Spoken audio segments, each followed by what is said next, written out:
nights aren't always filled with laughter and warmth.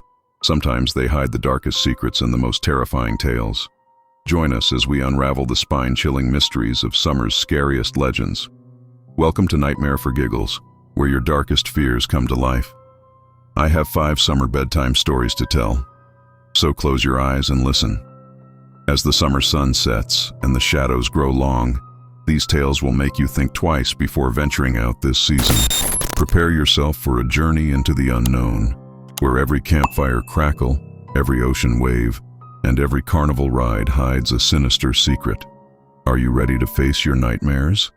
Let us begin, shall we? The forest was ancient, its trees towering like guardians of forgotten secrets. At night, it transformed into a realm of shadows and whispers, where the boundary between the living and the dead blurred. This was the setting for our tale, a place steeped in legend and fear. Little did the group of friends know that their summer adventure would turn into a nightmare from which there was no escape. The sun hung low in the sky, casting a golden hue over the dense forest as 5 friends, Mark, Sarah, Jake, Emily, and Tom, arrived at the secluded campsite. The air was filled with the scent of pine and the sounds of nature, creating an idyllic backdrop for their weekend getaway. They had planned this trip for months, eager to escape the pressures of city life and reconnect with nature. "Look at this place," Mark exclaimed, unloading gear from the back of the SUV. "It's perfect." Sarah smiled, adjusting her sunglasses. "I can't believe we finally made it. This is going to be awesome." The group set up their tents, laughing and joking as they worked. As dusk approached, they gathered around a campfire, its flames dancing and casting eerie shadows on the surrounding trees. Jake, always the storyteller, leaned in with a mischievous grin. "Who wants to hear a scary story?" The friends exchanged excited glances, the atmosphere already tinged with a hint of unease. "Go on, Jake," Tom urged. "Scare us." Jake's grin widened. "All right. Have you guys heard of the Wanderer?" Emily shook her head. "No, who's that?" Jake's voice lowered, his tone becoming serious. "Legend has it that the Wanderer was a hermit who lived in these woods centuries ago. He was known for his strange rituals and eerie presence. One night, a group of villagers decided to confront him, accusing him of witchcraft. They dragged him out of his cabin and into these very woods, where they left him to die. But before he took his last breath, he cursed the forest and anyone who dared to speak his name." Mark chuckled nervously. "That's just a story, right?" Jake's expression remained grave. "They say if you speak his name 3 times, he'll come for you. The Wanderer will haunt you, driving you mad until you join him in the forest forever." The friends sat in silence, the crackling fire the only sound. The forest seemed to close in around them, its darkness now filled with unseen eyes. Tom, always the skeptic, scoffed. "Come on, Jake. You're not seriously scared of some old ghost story, are you?" Jake shrugged. "Believe what you want, but I'm not saying his name." Mark, ever the instigator, smirked. "Why not? Let's do it. It's just a story." Sarah looked uneasy. "Maybe we shouldn't. It's getting late and we don't want to freak ourselves out." But Mark was already standing, his face lit with a challenging grin. "Come on, guys. It's just for fun. Who's with me?" Reluctantly, the others stood, forming a circle around the fire. Mark took a deep breath and began the chant. "Wanderer, Wanderer, Wanderer." The words hung in the air, the fire flickering as if in response. The friends waited, their breaths held in anticipation. Nothing happened. "See?" Mark said, laughing. "I told you it's just a sudden gust of wind extinguished the fire, plunging them into darkness. The forest came alive with whispers, and the temperature dropped sharply. Panic set in as they fumbled to relight the fire. When the fire finally blazed back to life, the friends huddled close, their laughter replaced by nervous glances. "That was weird," Emily whispered. "Maybe we should just go to bed." They agreed, retreating to their tents, but sleep eluded them. Strange noises echoed through the forest, footsteps circling the tents, whispers that seemed to come from all directions, and the occasional rustling of leaves. Mark, lying awake, felt a presence outside his tent. He unzipped it cautiously, and peered into the darkness. A figure stood at the edge of the campsite, barely visible in the dim light. It was tall and gaunt, with hollow eyes that seemed to pierce the night. "Guys," Mark hissed, trying to keep his voice steady. "There's someone out here." The others emerged from their tents, flashlights in hand. They shone their beams towards the figure, but it vanished as quickly as it had appeared. Morning brought little relief. The friends were exhausted and on edge, the previous night's events weighing heavily on their minds. They decided to pack up and leave, but when they went to wake Tom, they found his tent empty. His belongings were scattered, and there was no sign of him. "Tom!" Sarah shouted, panic rising in her voice. "Where are you?" They searched the campsite and surrounding woods, calling his name, but there was no response. The forest seemed to swallow their voices, offering no clues. "We need to get help," Jake said, his face pale. "This isn't right." They drove to the nearest ranger station, reporting Tom's disappearance. The rangers organized a search party, but as hours turned into days, hope dwindled. The friends returned home, each grappling with guilt and fear. Tom's disappearance haunted them, and the legend of the wanderer lingered in their minds. Strange occurrences followed them, shadows flickering in the corners of their vision, whispers in the night, and dreams filled with the wanderer's hollow eyes. Mark was the first to crack. He became obsessed with finding Tom, convinced that the legend was real.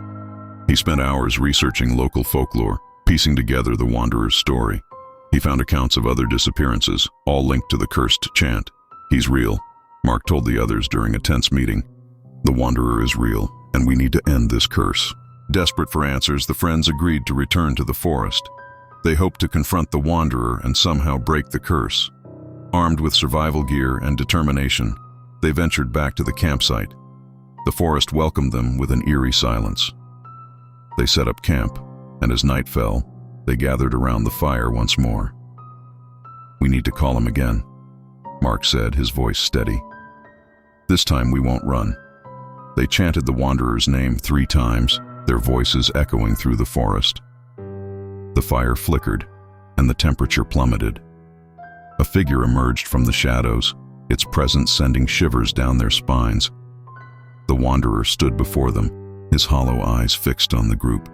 He spoke in a voice that seemed to come from everywhere and nowhere. "You have called me. Why?" Mark stepped forward, his voice trembling. "We want to end this. We want our friend back." The wanderer tilted his head, a ghostly smile playing on his lips. "The curse cannot be broken. You have trespassed into my realm. You belong to the forest now." Panic set in as the wanderer advanced, his form shifting and flickering like a shadow. Mark, driven by desperation, grabbed a burning log from the fire and swung it at the apparition. The wanderer shrieked, recoiling from the flames. "Fire!" Mark shouted. "Use the fire!" The friends followed his lead, using torches and burning logs to fend off the ghostly figure. The wanderer howled, his form dissolving into smoke and shadows. "Keep going!" Jake yelled. "We can do this!" But the forest itself seemed to come alive, trees swaying and branches reaching out to ensnare them. The wanderer reformed, his rage palpable. "You cannot escape," he hissed. "You are mine." As the battle raged, Emily remembered a passage from Mark's research. The curse required a sacrifice to appease the wanderer. With a heavy heart, she realized what needed to be done. "Mark," she called out, her voice breaking. "It needs a sacrifice. One of us has to stay." Mark's eyes widened in horror. "No, Emily. There has to be another way." But Emily was resolute. "It's the only way. I'll stay. You all need to leave, now." Tears streaming down their faces, the friends reluctantly agreed. Emily stepped forward, offering herself to the wanderer. "Take me," she said, her voice steady. "Let them go." The wanderer paused, his hollow eyes studying her. With a nod, he accepted her offer. The forest calmed, the shadows receding. "Go," Emily urged. "Remember me." With heavy hearts, the friends fled the forest, leaving Emily behind. The wanderer's presence faded, and the curse was lifted. Years passed, and the friends moved on with their lives, though the memory of that fateful summer lingered. They honored Emily's sacrifice, visiting the forest each year to remember her. The legend of the wanderer persisted, a cautionary tale for those who dared to enter the woods. And while the friends had escaped, they knew that the forest would always hold a piece of their souls. As for Emily, her spirit became one with the forest, a guardian against the darkness. She watched over the woods, ensuring that the wanderer's curse would never claim another victim. Her sacrifice had brought peace, but the forest would never forget the tale of the campfire curse. You've heard the whispers of the forest and the fate of those who dare to summon the unknown. Beware of the shadows, for they are always watching. As you sit by your own campfire, remember, some stories should never be spoken aloud. Ready for more? Let's continue to the next chilling tale. The waves crashed against the shore, the rhythmic sound both soothing and ominous. The beach house stood alone, its weathered facade and boarded-up windows a stark contrast to the beautiful ocean view. For years, it had been abandoned, its dark history deterring potential buyers. But when the Williams family decided to rent it for their summer vacation, they were unaware of the horrors that awaited them. The Williams family, David, his wife Laura, their teenage daughter Megan, and their young son Timmy, arrived at the beach house on a sunny afternoon. The sea breeze was refreshing, and the sound of the ocean was inviting. "This place is incredible," Megan exclaimed as she stepped out of the car, her eyes wide with excitement. David smiled, his arm around Laura. "I told you it would be perfect. A whole month of relaxation." Timmy ran towards the beach, his laughter echoing. "Can we go swimming now?" "Let's get settled in first," Laura replied, her voice filled with warmth. Inside, the house was spacious but old. The furniture was covered in white sheets, and the air smelled musty. As they began unpacking, Megan noticed a large, ornate mirror in the living room. "Look at this," she said, pulling the sheet off. The mirror was beautiful, with an intricately carved frame. Laura joined her, admiring the craftsmanship. "It must be an antique. Be careful with it." As evening approached, they gathered for dinner, the ocean view from the dining room adding to the serene atmosphere. But as night fell, the house's mood seemed to shift. That night, Megan had trouble sleeping. She tossed and turned, feeling an inexplicable unease. She got up to get a glass of water and noticed the mirror in the living room. For a moment, she thought she saw a figure standing behind her reflection, but when she turned around, there was nothing. Shaking her head, she chalked it up to her imagination and went back to bed. But as she drifted off to sleep, she heard faint whispers, almost like children crying. She buried her head under the pillow, trying to ignore the sounds. Meanwhile, in the master bedroom, Laura woke with a start. She had a vivid nightmare about a family trapped in the house, their faces twisted in terror. She glanced at David, who was still asleep, and decided not to wake him. She lay there, staring at the ceiling, feeling a growing sense of dread. The next morning, David decided to explore the house's basement. He found an old chest filled with photographs, documents, and a dusty journal. Curious, he brought the items upstairs. "Look at what I found," he told Laura and the kids as they gathered around the kitchen table. "This journal might give us some history about this place." Megan opened the journal, her eyes scanning the pages. "It's written by someone named Elizabeth. She lived here with her family." Timmy, curious, flipped through the photographs. "Who are these people?" Laura looked at the faded images. "They must be the previous owners. They seem happy." But as Megan continued reading, the journal entries became darker. Elizabeth wrote about strange occurrences, doors opening and closing on their own, whispers in the night, and the feeling of being watched. "This doesn't sound good," Megan said, her voice trembling. David frowned. "It's just an old journal. Let's not get carried away." That night, the hauntings grew more intense. Laura was in the kitchen when she heard Timmy talking to someone in the living room. "Who are you talking to, Timmy?" she asked, walking into the room. Timmy looked up, his eyes wide. "My friend, Lucy. She's nice." Laura felt a chill run down her spine. "There's no one here, Timmy. You must be imagining things." Timmy pouted, but she was right there. Laura brushed it off as an overactive imagination, but the feeling of unease lingered. She decided to read more of the journal, hoping to find some answers. Elizabeth's later entries were filled with fear. She wrote about a little girl named Lucy who appeared to her children, just as Timmy had described. The family was tormented by apparitions, and Elizabeth believed the house was cursed. "David, we need to leave," Laura said, showing him the journal. "This place isn't safe," David sighed. "It's just an old story, Laura. There's no such thing as ghosts." The next few days were filled with more strange occurrences. Objects moved on their own. Cold spots appeared throughout the house, and the whispers grew louder. Megan felt someone watching her constantly, and Timmy insisted that Lucy was real. One evening, Megan was alone in her room when the lights flickered. She heard a soft giggle and turned to see a translucent figure of a young girl standing by her bed. "Who are you?" Megan whispered, her heart pounding. "I'm Lucy," the girl replied, her voice echoing. "Will you play with me?" Megan backed away, her fear paralyzing.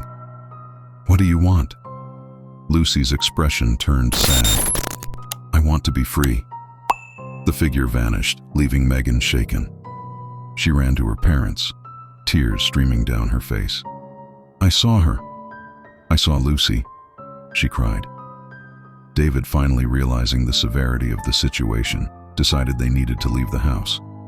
But as they packed, the hauntings escalated. The house seemed determined to keep them there. The family rushed to gather their belongings, the air thick with fear. As they headed for the door, it slammed shut, trapping them inside. The lights flickered, and the whispers became deafening.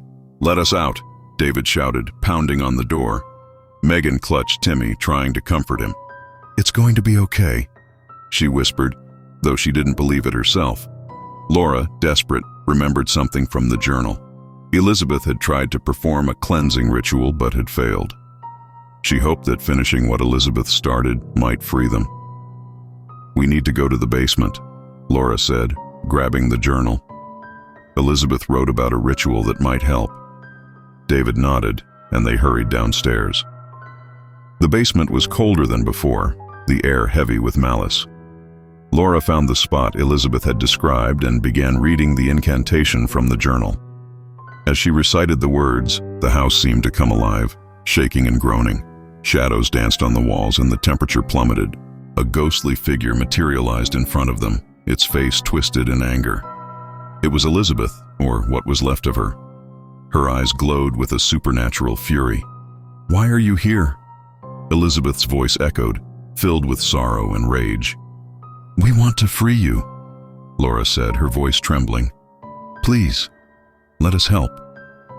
Elizabeth's expression softened, and she looked at Lucy, who appeared beside her. The little girl's face was filled with sadness. "We've been trapped here for so long," Lucy whispered. "Please help us." Laura continued the incantation, her voice growing stronger. The house shook violently, and the air crackled with energy. The spirits of Elizabeth and her family began to fade, their forms becoming less distinct. "Thank you," Elizabeth said softly as she and Lucy disappeared into the ether. The house fell silent, the oppressive atmosphere lifting. The front door creaked open, allowing the family to leave. They stumbled outside, breathing in the fresh sea air, relieved to be free of the house's grip. "We need to warn others about this place," Megan said, her voice shaking. "No one should go through what we did." David nodded, his face pale. "We'll make sure no one ever rents this house again."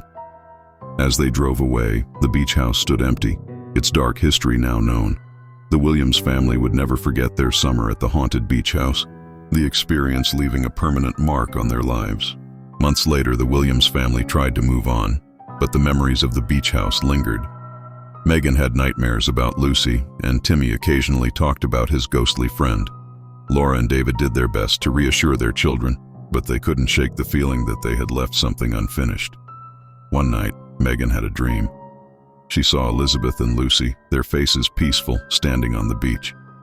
Elizabeth spoke to her, her voice gentle. "Thank you for freeing us.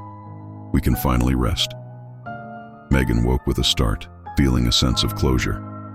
She knew that Elizabeth and her family were at peace, and the curse of the beach house was broken. The Williams family never returned to the beach house, but they told their story to anyone who would listen.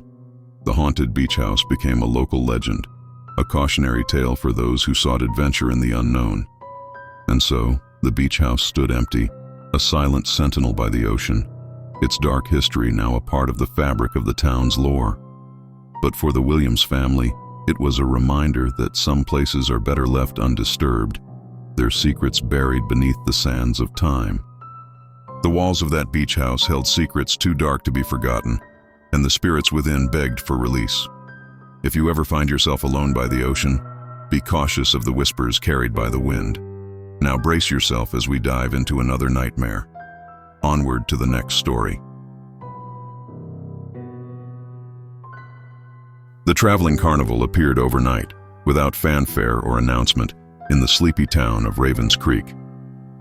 The townspeople woke to find the once vacant lot at the edge of town transformed into a bustling fairground. Brightly colored tents and rickety rides stood under a sky that seemed perpetually overcast, casting an eerie glow over the scene.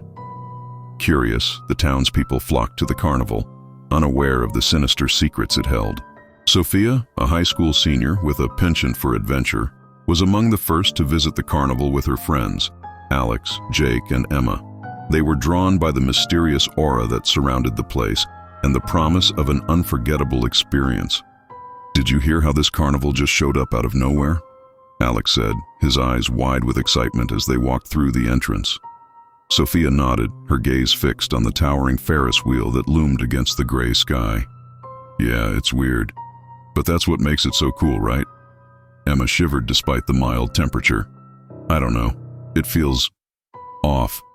Jake laughed, slinging an arm around Emma's shoulders. "Come on, Em. It's just a carnival. What's the worst that could happen?" The group ventured further into the fairground, the air thick with the scent of cotton candy and the sounds of distant laughter. They passed by a fortune teller's tent, a rickety carousel, and a house of mirrors, each attraction more peculiar than the last. As the sun dipped below the horizon, casting long shadows across the carnival, the friends decided to explore the fun house. Its entrance was a grotesque clown face with a wide, open mouth, inviting them in with a twisted grin. "I dare you to go first, Sophia," Jake teased. Sophia smirked, stepping boldly into the clown's mouth. The others followed, their laughter echoing in the dimly lit corridor. The interior was a maze of distorted mirrors and narrow passageways designed to disorient and confuse. "These mirrors are creepy," Emma said, her voice trembling as she saw her reflection stretch and twist into unnatural shapes. Sophia laughed. "That's the point, Em. It's supposed to be scary." But as they ventured deeper, the funhouse took on a more sinister tone. The mirrors no longer just distorted their reflections. They seemed to move and shift on their own, showing glimpses of shadowy figures lurking just out of sight. "Did you see that?" Alex whispered, his face pale. Jake shook his head. "See what? I thought I saw someone." "Behind us," Alex replied, his voice barely audible. Sophia felt a chill run down her spine. "Let's just keep moving. We'll be out of here soon." But the funhouse seemed to stretch on endlessly, the corridors looping back on themselves. The shadows grew darker, and the air grew colder. The friends finally stumbled out of the funhouse, their nerves frayed and their spirits dampened. They were greeted by the sight of the carnival, now bathed in an otherworldly glow. "That was intense," Jake said, trying to shake off the lingering fear. Sophia nodded, her eyes scanning the fairground. "Let's try something else. How about the Ferris wheel?" As they made their way to the Ferris wheel, Sophia felt an unsettling presence, as if someone or something was watching them. She glanced over her shoulder and saw a tall, shadowy figure standing at the edge of the carnival, its eyes glowing with an unnatural light. "Do you guys see that?" she asked, pointing towards the figure. Emma gasped. "What is that?" The shadow man took a step forward, and the friends instinctively backed away. His presence was overwhelming, filling them with a sense of dread. "Let's get out of here," Alex said, his voice trembling. They turned to leave, but the carnival seemed to shift around them, the paths twisting and turning, leading them deeper into the heart of the fairground. Desperate to find a way out, the friends stumbled upon the fortune teller's tent. It was adorned with strange symbols and glowing lanterns, casting eerie shadows on the canvas walls. Maybe she can help us, Sophia said, leading the way inside. The interior was dimly lit, filled with the scent of incense. An old woman with piercing eyes sat behind a table, her gaze fixed on the group. "Welcome," she said, in a voice that seemed to echo from the depths of time. "I have been expecting you." "How do we get out of here?" Jake asked, his voice edged with panic. The fortune teller smiled, her eyes glinting with a secret knowledge. "The Carnival of Shadows has chosen you. To leave, you must face your fears." "What do you mean?" Emma asked, her voice shaking. The old woman gestured to a deck of tarot cards on the table. "Each of you must draw a card. Only then will you understand the path you must take." Reluctantly, the friends approached the table. Sophia went first, drawing a card with a skeletal figure wielding a scythe. "The death card," the fortune teller intoned. "It signifies transformation and rebirth. You must face the darkness within yourself." One by one, the others drew their cards. Alex received the Tower, symbolizing chaos and upheaval. Jake drew the Devil, representing temptation and inner demons. Emma's card was the Moon, signifying illusion and fear. "Now you know your path," the fortune teller said. "Face your fears and you may find the way out." Armed with the cryptic advice of the fortune teller, the friends ventured deeper into the carnival. They found themselves drawn to the House of Mirrors, its entrance shimmering with an ethereal light. "This must be where we start," Sophia said, leading the way inside. The Hall of Mirrors was a labyrinth of reflections, each one more twisted and grotesque than the last. The friends became separated, each drawn into their own personal nightmare. Sophia faced her reflection, which morphed into a skeletal figure. The image spoke, its voice hollow and echoing. "You fear death, but it is a part of life. Embrace the darkness within." She took a deep breath, confronting her fear. The skeletal figure dissolved and a path opened before her. Alex wandered through the maze, the mirrors reflecting scenes of chaos and destruction. He saw images of his family and friends in turmoil, their lives falling apart. "You cannot control everything," a voice whispered from the reflections. "Accept the chaos and find your strength." Alex clenched his fists, determined to face his fear. The mirrors shattered, revealing a staircase leading upward. Jake found himself in a room filled with temptations, piles of money, bottles of alcohol, and alluring figures beckoning him. His reflection grinned wickedly, embodying his inner demons. "You must resist," the reflection taunted, "or be consumed." Jake steeled himself, rejecting the temptations. The room dissolved and a doorway appeared. Emma wandered through a landscape of shifting shadows and illusions. She saw her worst fears come to life, being abandoned, losing her loved ones, and facing the unknown. "Fear is but an illusion," a soft voice echoed. "See through the darkness and find the truth." Emma closed her eyes, focusing on her inner strength. The illusions faded and a bridge appeared before her. The friends reunited outside the Hall of Mirrors, each having faced their fears.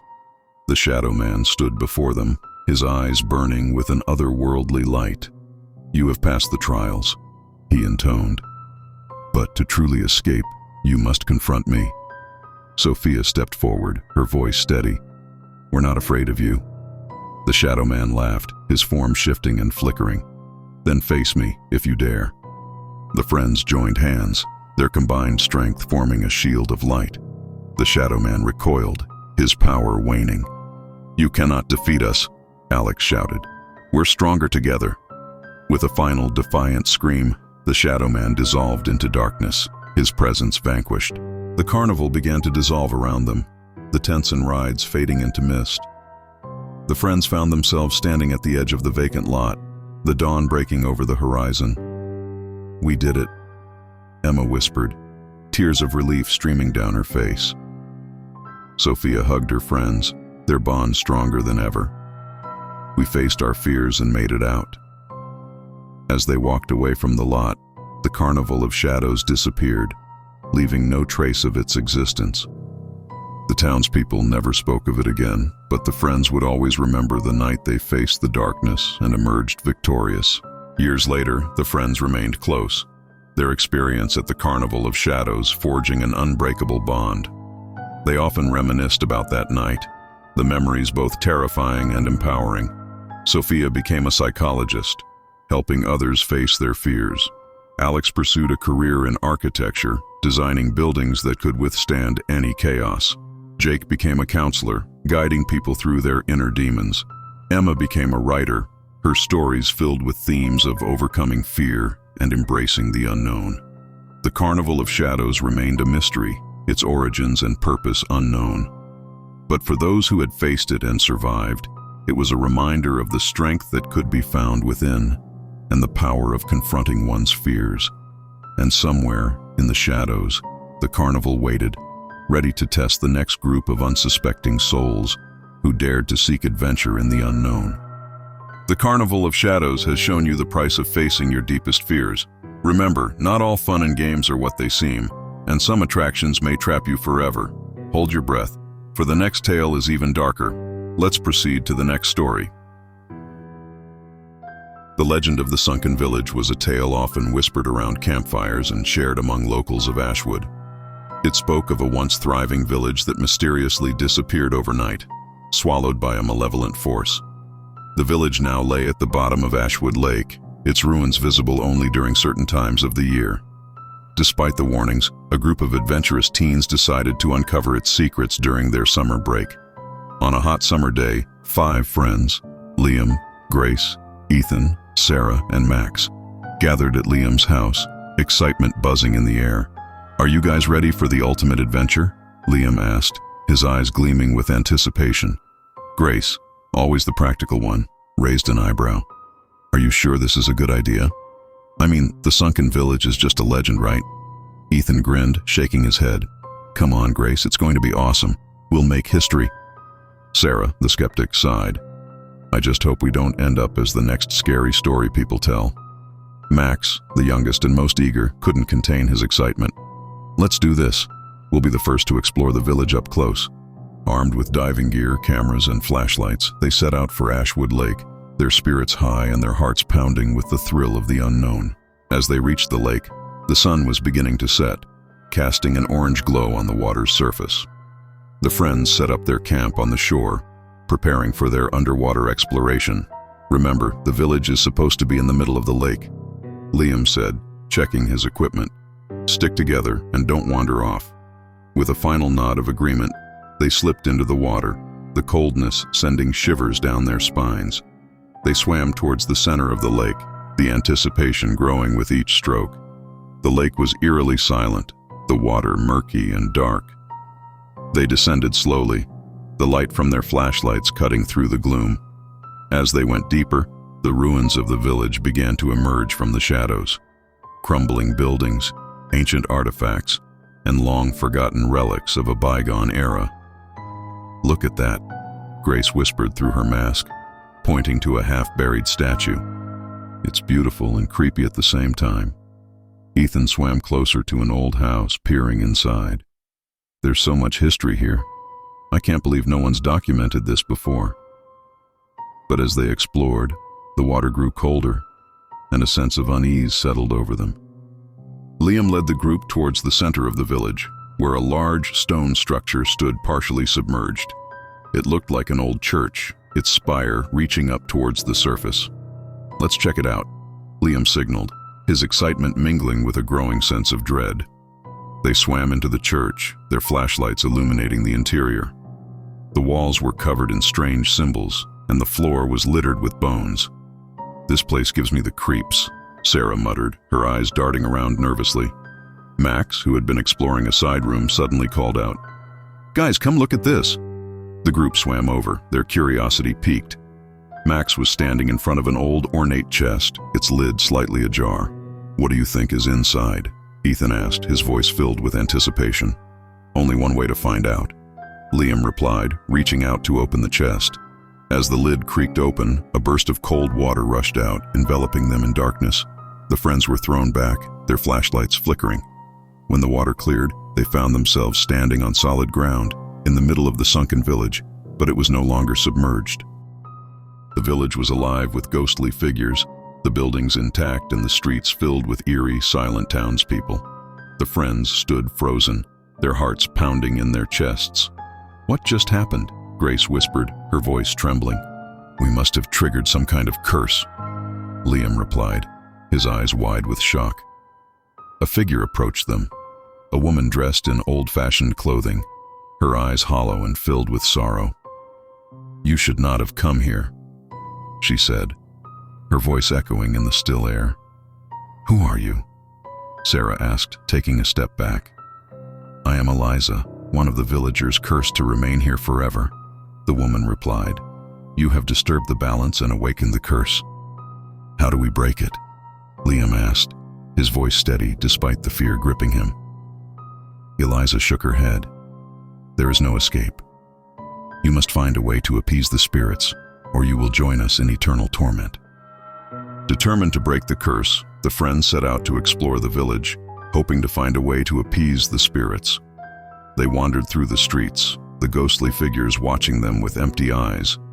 As they passed by the village square, they noticed a large stone altar covered in runes and symbols. It seemed to be the center of the village's energy. "This must be the key," Ethan said, examining the altar closely. "We need to figure out how to use it." Grace, who had been studying the runes, suddenly gasped. "These symbols, they're a combination of ancient languages. It's a ritual." "What kind of ritual?" Max asked, his eyes wide with fear. "A ritual to appease the spirits and lift the curse," Grace replied, "but we need to find the right components." They split up to search the village, each hoping to find something that could help. Liam and Sarah went to the old church, while Ethan and Max explored the houses. Grace stayed by the altar, trying to decipher the rest of the ritual. As Liam and Sarah searched the church, they found an old book filled with spells and incantations. It seemed to be the village's grimoire, used to perform the ritual. "This might be what we need," Liam said, carefully taking the book. Meanwhile, Ethan and Max discovered a hidden cellar filled with ancient artifacts, candles, herbs, and strange talismans. They gathered as many as they could carry and returned to the altar. "Did you find anything?" Grace asked as they arrived. "We found this book," Liam replied, handing it to her. "It has instructions for the ritual." Grace quickly scanned the pages, her eyes widening as she read. "We have everything we need, but..." "But what?" Sarah asked, her voice filled with dread. "We need a sacrifice," Grace said quietly. "A life must be given to break the curse." The friends stood in stunned silence, the weight of the situation sinking in. "There has to be another way," Max said, his voice shaking. "We don't have much time," Eliza's voice echoed from the shadows. "The longer you wait, the stronger the curse becomes." Liam took a deep breath, his resolve hardening. "I'll do it. I'll be the sacrifice." "No, Liam," Grace protested, tears streaming down her face. "We'll find another way." "There is no other way," Liam said firmly. "We have to end this." With heavy hearts, the friends prepared the ritual. They placed the candles and herbs around the altar, arranging the talismans according to the instructions in the book. Liam stood at the center, his expression calm and determined. "Are you sure about this?" Ethan asked, his voice barely audible. Liam nodded. "It's the only way." Grace began chanting the incantation, her voice steady despite the tears. The air grew thick with energy, the runes on the altar glowing with an otherworldly light. As the ritual reached its climax, a powerful force surrounded Liam, lifting him off the ground. His body glowed with a brilliant light, and he looked at his friends one last time. "Thank you," he whispered, his voice filled with gratitude. The light intensified, enveloping Liam completely. The energy surged through the village, dispelling the ghostly figures and breaking the curse. When the light faded, Liam was gone. The village began to crumble, the buildings collapsing and the ground shaking. The friends found themselves back in the water, the ruins of the sunken village once again submerged. They swam to the surface, gasping for air. The sun was rising, casting a warm glow on the lake. They made their way back to the shore, exhausted and grief-stricken. "We did it," Grace whispered, her voice filled with both relief and sorrow. "We broke the curse." "But we lost Liam," Sarah said, tears streaming down her face. "He sacrificed himself to save us," Ethan said, his voice trembling. "We have to honor his memory." They sat on the shore, the weight of their loss heavy on their hearts. But they knew that Liam's sacrifice had not been in vain.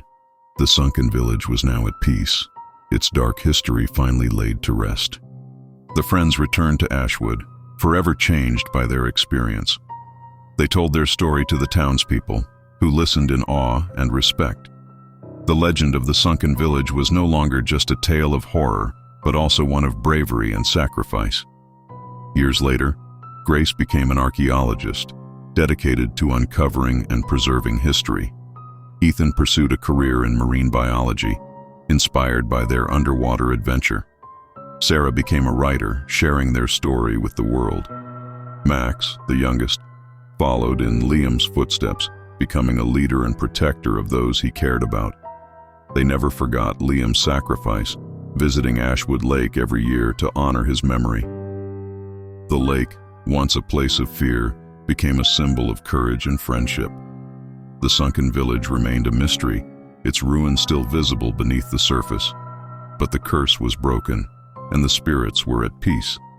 And for the friends who had faced the darkness together, the bonds they forged would last a lifetime. The depths of Ashwood Lake hide more than just the ruins of a village. They hold the souls of the lost. If you ever venture into unknown waters, be wary of what you might awaken. Stay alert, for the final terror awaits. Prepare yourself for the last story. Rumors had swirled around the old Ashwood amusement park for decades. It had been abandoned for years, a relic of a happier time now overrun by nature and neglect. Local legend held that the park was haunted by the spirits of those who had died in a tragic roller coaster accident. Despite its eerie reputation, a group of thrill-seeking teenagers decided to explore the park one summer night. Seeking adventure and a good scare. "Are you guys serious about this?" Jenna asked, her voice filled with a mix of excitement and apprehension. She stood with her friends, Nick, Rachel, Mike, and Claire, on the outskirts of Ashwood, the crumbling gates of the amusement park looming before them. "Absolutely," Nick replied, his eyes gleaming with mischief. "This is going to be epic. We'll document everything and post it online. It'll go viral for sure." Rachel adjusted her backpack, which was filled with flashlights and cameras. "I'm ready, but we need to be careful. There are real dangers in there, not just ghosts." Mike, always the skeptic, laughed. "Ghosts? Come on, Rachel. The only thing we need to worry about is tetanus from rusty nails." Claire, the quietest of the group, shivered despite the warm night. "I don't know, guys. This place gives me the creeps." Nick wrapped an arm around her shoulders. "It'll be fine, Claire. We'll stick together and be out by dawn." With a final nod of agreement, they climbed through a gap in the fence, entering the long-forgotten world of Ashwood Amusement Park. The park was a haunting sight under the moonlight. Rusted rides creaked in the wind, and overgrown paths twisted through the darkened grounds. The carousel stood eerily still, its once vibrant horses now faded and cracked. "This place is like a ghost town," Mike muttered, shining his flashlight around. "Exactly why it's perfect for our adventure," Nick replied, adjusting his camera. "Let's start with the roller coaster. That's where the accident happened, right?" Rachel nodded, checking her notes. "Yeah, it was a malfunction that caused the cars to derail. A lot of people died." They made their way to the roller coaster, the massive structure looming over them like a skeletal giant. The tracks were twisted and broken, remnants of the tragic accident that had sealed the park's fate. As they approached, Claire stopped suddenly, her flashlight beam catching something in the shadows. "Did you see that?" "What?" Nick asked, turning to look. "I thought I saw someone." "Or something," Claire said, her voice shaking. Mike rolled his eyes. "It's just your imagination. Let's keep moving." But Claire couldn't shake the feeling of being watched, her unease growing with each step. They reached the entrance to the roller coaster, its rusted gates hanging open. The way, filming as they decaying tracks. "This is where it happened," Rachel said quietly, pointing to a section of the track that hung precariously over a deep drop. "The cars went over as As they stood there, a cold wind swept through the park, and the air grew thick with tension. Suddenly, the sound of children's laughter echoed through the air, sending chills down their spines. "Did you hear that?" Jenna whispered, her eyes wide. Nick nodded, his camera still rolling. "That's will make this video legendary." The laughter grew louder, and friends turned to see ghostly figures of children the wreckage of the roller coaster. Their forms were faint and translucent, their faces frozen in eternal joy. "We need to leave," Claire said, her voice trembling. "This isn't right." But Nick was determined to capture more footage. "Just a little longer. We're not in danger." Suddenly, one of the ghostly children turned to its eyes hollow and vulnerable. "Help us," it whispered. It's barely audible. The friends backed away, their fear palpable. "Nick, we need to go," Rachel insisted, grabbing his arm. Reluctantly, Nick agreed, and they hurried back towards the center of the park, the ghostly figures fading into the darkness. Hay gathered near the Ferris wheel, its towering structure silhouetted against the moonlit sky. The wheel creaked and groaned, the sound echoing through the empty park. "Let's check out the Ferris wheel," Nick suggested, trying to shake off the unsettling encounter. "It's another iconic spot." They approached the Ferris wheel, its seat swaying gently in the wind. Rachel took out her camera, snapping pictures while the others inspected the base. "This thing is so rusty," Mike said, kicking a piece of debris. "How did it even operate?" As they explored, the Ferris wheel suddenly sprang to life, the gears grinding and the wheel slowly turning. The friends jumped back in shock, their flashlights illuminating the eerie movement. "How is that possible?" Jenna asked, her voice shaking. "I don't know, but I'm getting this on camera," Nick said, filming the wheel as it creaked and groaned. The wheel continued to turn, and ghostly figures appeared in the seats, their faces twisted in silent screams. The friends watched in horror as the spectral passengers relived their final moments. "We have to stop this," Claire said, her voice filled with urgency. "These spirits are trapped here." "But how?" Ethan asked, his face pale. "There must be something keeping them here," Rachel said. "We need to find out what it is." They decided to investigate the haunted house, hoping to find answers. The dilapidated structure loomed before them, its windows dark and foreboding. "This place looks like it's ready to collapse," Mike muttered, but he followed the others inside. The interior was filled with dust and cobwebs, the air heavy with the scent of decay. Their flashlights flickered, casting eerie shadows on the walls. "This is straight out of a horror movie," Jenna said, trying to keep her voice steady. As they moved through the rooms, they found old props and decorations, remnants of the park's former glory. But the further they went, the more they felt an oppressive presence, as if something was watching them. In the final room, they found a large mirror covered in grime. Nick wiped away the dust, revealing a message scrawled in red. "Save us." "What does it mean?" Claire asked, her voice barely above a whisper. "It means we're not alone," Rachel replied, her eyes scanning the room. Suddenly, the door slammed shut, trapping them inside. The room grew colder, and ghostly apparitions appeared, their faces twisted in agony. "You have to help us," one of the spirits said, its voice echoing in the small space. "Tell us how," Nick said. "There is a curse on this place," the spirit replied. "It traps us here, reliving our final moments. You must break it." "How do we break the curse?" Rachel asked, her heart pounding. "Find the source," the spirit said. "Destroy it, and we will be free." Determined to free the trapped spirits, the friends set out to find the source of the curse.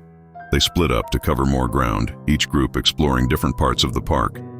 Nick and Claire went to the old ticket booth, searching for any clues.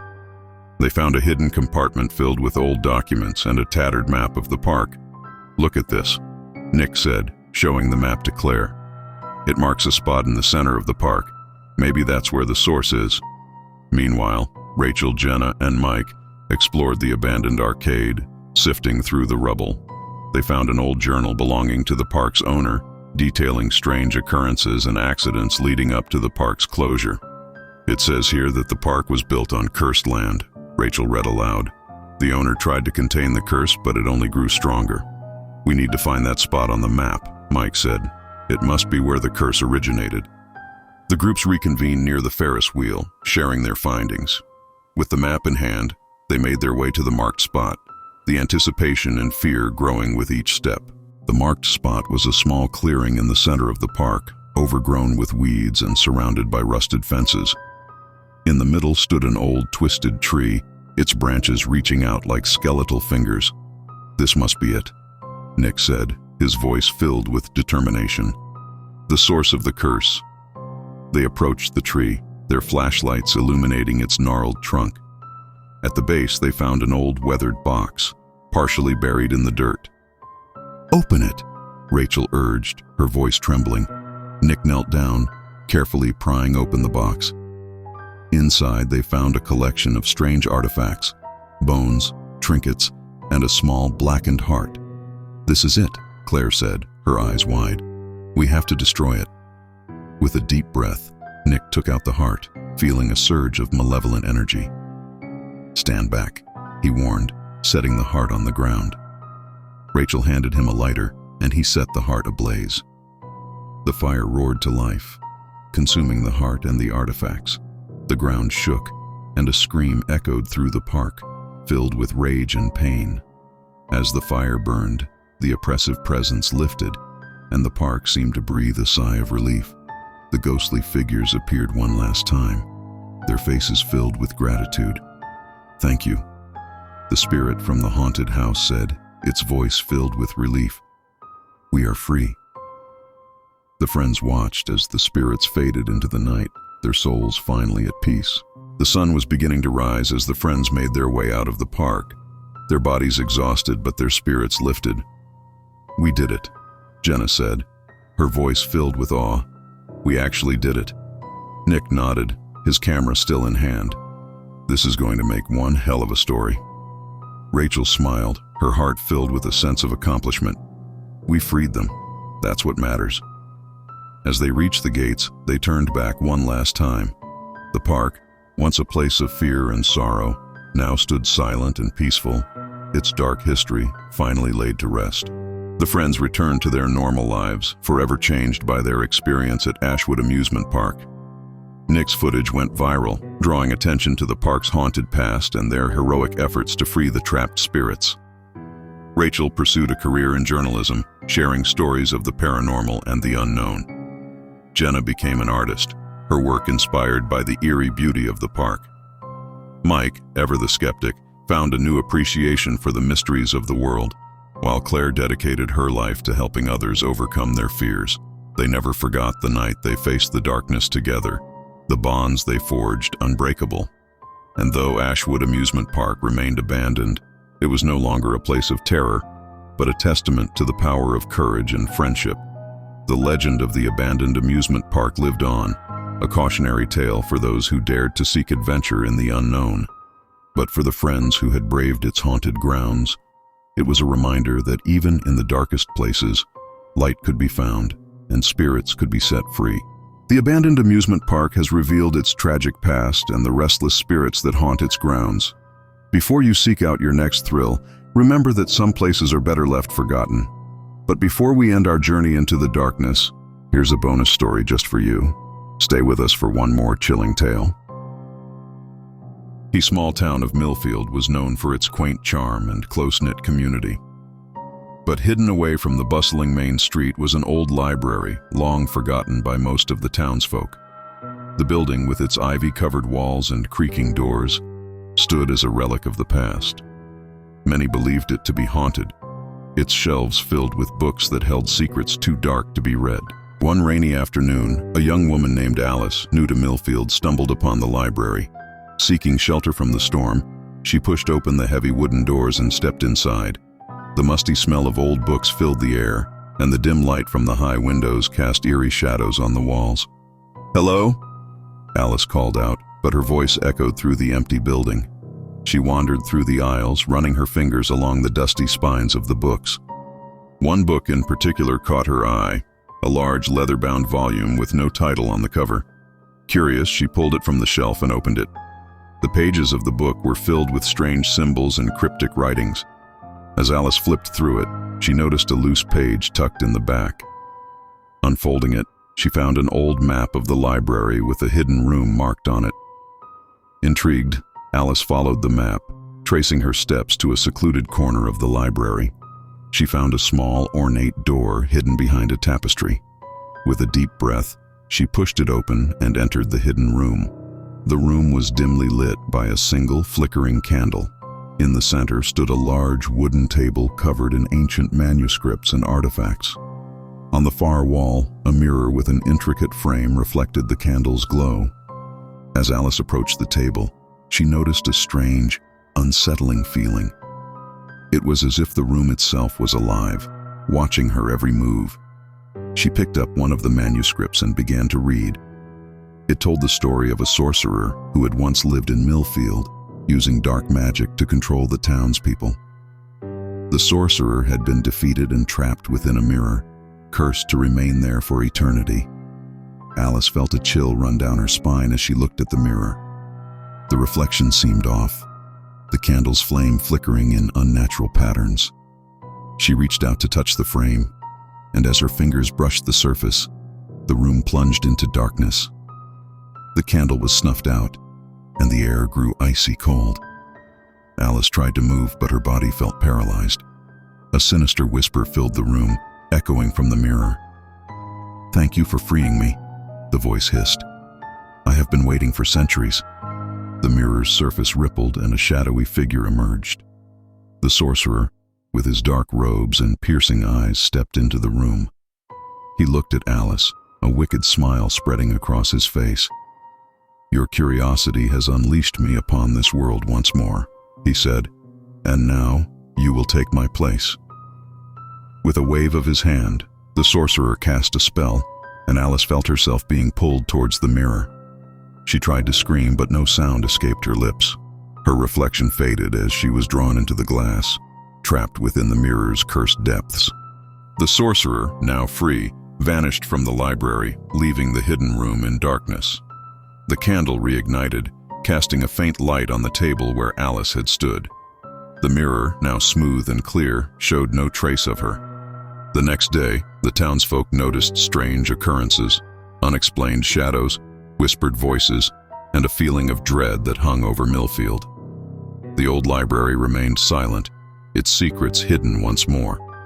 But for those who dared to enter, a warning was etched into the mirror's frame. Beware the curiosity that awakens the dark. Some secrets are meant to remain hidden. Years passed, and the old library remained a place of mystery and fear. Few dared to enter, and those who did never stayed long. Alice's fate became a local legend, a cautionary tale for the curious and the brave. The sorcerer, now free, wandered the world, his dark magic casting a shadow wherever he went, and the mirror, with its cursed reflection, waited for the next soul to stumble upon its secret, forever hungry for the curious and the unwary. And so the old library stood, a silent guardian of a dark legacy, reminding all who passed by that some doors should never be opened and some secrets should remain forever locked away. Years had passed since the friends had faced the dark secrets of Ashwood Amusement Park. Their lives had moved on, and the memory of that terrifying night had faded into the background of their minds. But one summer evening, as the sun dipped below the horizon and shadows lengthened, an unexpected visitor arrived at Nick's doorstep. Nick, now a successful filmmaker, was in his home office editing his latest project when he heard a knock at the door. Puzzled, he glanced at the clock. It was nearly midnight. He walked to the door and peered through the peephole. No one was there. "Must be kids playing pranks," he muttered to himself. But as he turned to walk away, the knock came again, louder and more insistent this time. Nick opened the door cautiously and saw a small, weathered box sitting on his porch. He picked it up and brought it inside, curiosity piqued. There was no return address, just his name scrawled in neat handwriting. He sat down at his kitchen table and carefully opened the box. Inside was an old VHS tape and a note written in the same handwriting. "You thought it was over, but the park still calls. Come back." A friend. Nick's heart raced as he stared at the tape. He didn't own a VHS player, but he knew someone who did. He quickly called Rachel, who was now a journalist specializing in paranormal activities. "Rachel, I need you to come over." "Now," he said, his voice urgent. Rachel arrived within the hour, bringing her old VHS player with her. "What's going on, Nick?" He showed her the box and the note. Rachel's eyes widened as she read it. "This can't be real. Who would send this?" "I don't know, but we need to find out," Nick replied. They hooked up the VHS player and inserted the tape. The screen flickered to life, showing grainy footage of Ashwood Amusement Park. The camera panned over the rusted rides and decaying structures. But it wasn't the park they remembered. It looked newly abandoned, as if no time had passed since their visit. Then, the camera focused on the Ferris wheel, where a figure stood waiting. It was Liam. "No way," Rachel whispered. "Liam is gone. He sacrificed himself." But the figure on the screen waved, and his face was unmistakable. It was Liam, looking just as he had that night, unchanged by time.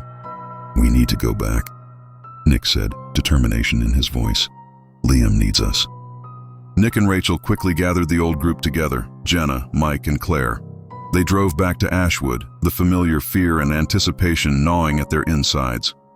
As they approached the park, they noticed it looked different. The gates were open, and the rides were eerily silent, bathed in the light of the full moon. They stepped inside, their flashlights casting long shadows. "Liam!" Nick called out, his voice echoing through the empty park. They made their way to the Ferris wheel, where the figure had stood in the video. There, they found Liam, looking just as he had in the tape. He turned to them, his eyes hollow and haunted. "You came back," Liam said, his voice a mere whisper. "Liam, what happened?" Claire asked, tears streaming down her face. "I never left," he replied. "When I sacrificed myself, my spirit became bound to this place. The curse wasn't fully broken." "We'll get you out," Mike said, determination in his voice. "We'll finish what we started." Liam shook his head. "It's not that simple. The park holds many more secrets, and its darkness has grown stronger." Following Liam's guidance, the friends made their way to the center of the park, where the old tree once stood. But this time, they found a hidden chamber beneath the roots, an underground lair filled with ancient artifacts and dark magic symbols. "This is where it all began," Liam said. "The park was built on cursed land, and its power has only grown over the years. To break the curse, we must destroy the source of its power." At the center of the chamber stood a pedestal with a glowing black crystal pulsating with malevolent energy. "That's it," Rachel said. "We need to destroy it."